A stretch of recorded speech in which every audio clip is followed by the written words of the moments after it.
అందరికీ నమస్కారం అండి. రేపు మృకుండ మహర్షి జయంతి సందర్భంగా మహర్షి యొక్క జన్మ వృత్తాంతం తెలుసుకుందాము. మృకుండ మహర్షి మృగశృంగ మహర్షి కుమారుడు. అతని కుమారుడే మార్కండేయుడు. పురాణం ప్రకారం అతను పద్మదళముల నుంచి బట్టలను నేసిన మొట్టమొదటివాడు. అతని గొప్ప నైపుణ్యం ఫలితంగా దేవతలుచే అనేక వరాలు పొందాడు.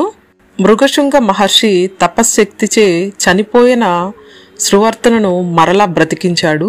శృవర్త తండ్రి న్యూచద్యుడు తన కూతురిని, ఆమె ముగ్గురు చెలికత్తెలని కమల, విమల, సురసలను అతనికిచ్చి వివాహం చేశారు.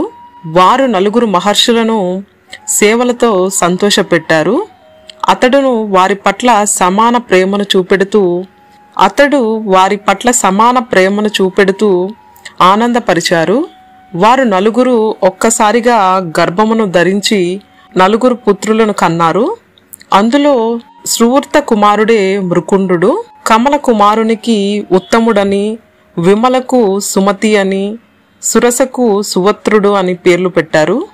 మృకుండుడికి మార్కండేయుడు అనే ఒకే ఒక కుమారుడున్నాడు. చేనేత స్థాపకుడిగా మృకుండు గౌరవింపబడ్డాడు. దేవతల వల్ల అతనికి 2 వరాలు లభించాయి. మృకుండ మహర్షి సార్థక నామధేయుడు. ఆయన తపస్సులో లీనమై ఉన్న సమయంలో ఆయన శిలవలే ఉండడం వల్ల మృగములు వచ్చి తమ కండుయాన్ని తీర్చుకునేవి. మృగముల కండుయాన్ని తీర్చిన వాడు కాబట్టి ఆయనను మృకుండు మహర్షి అని పిలిచేవారు. మరుద్వతి అనే మహాస్వాద్వి ఆయన భార్య.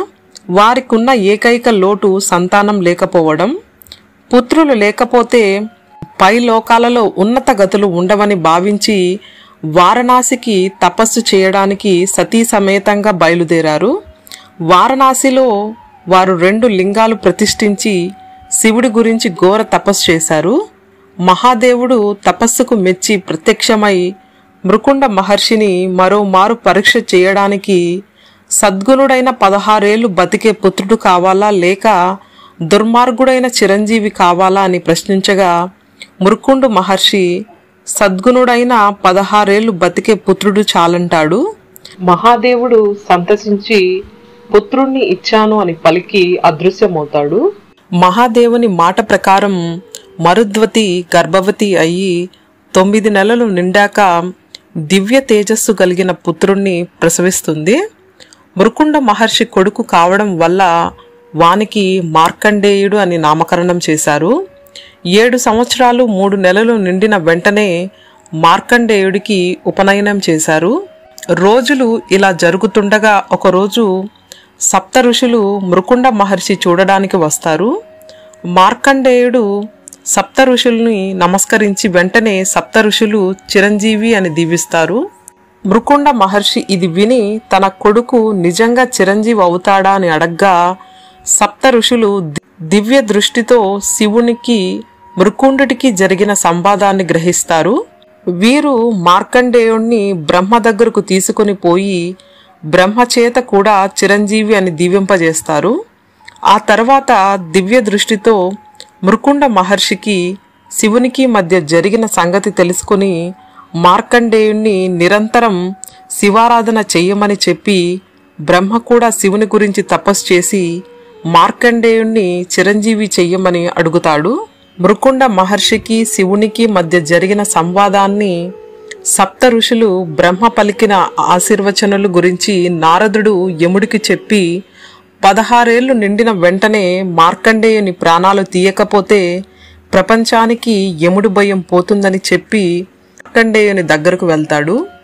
నారదుడు మార్కండేయునికి నిరంతరం శివారాధన చెయ్యమని చెప్తాడు. 16 సంవత్సరాల నిండిన రోజు యముడు తన క్లీంకర్లను మార్కండేయుడి ప్రాణాలు తీసుకుని రమ్మని పంపుతాడు. యమకింకరులు మార్కండేయుడి తేజస్సును చూసి మార్కండేయుడి ప్రాణాలు తేవడం తమ వల్ల కాదని యముడికి చెప్తారు. వెంటనే యముడు తన దున్నపోతు మీద మార్కండేయుడి ప్రాణాలు తీయడానికి బయలుదేరుతాడు. యముడు వచ్చేటప్పటికే మార్కండేయుడు అంకుటిత భక్తితో శివారాధన చేస్తుంటాడు.